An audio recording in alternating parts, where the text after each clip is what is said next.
Here is a statement regarding a wind advisory for the following counties in Wisconsin: Dodge, Fond du Lac, Jefferson, Kenosha, Milwaukee, Ozaukee, Racine, Sheboygan, Walworth, Washington, and Waukesha.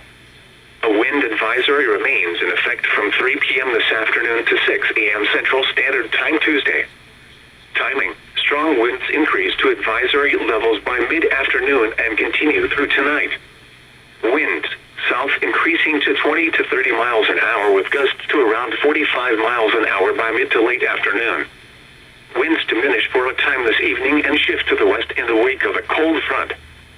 The west winds will increase to 20 to 35 miles an hour with gusts to 45 miles an hour overnight.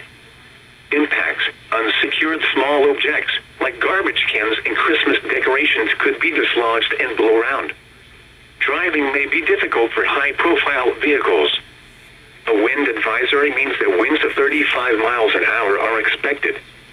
Winds this strong can make driving difficult, especially for high-profile vehicles. Use extra caution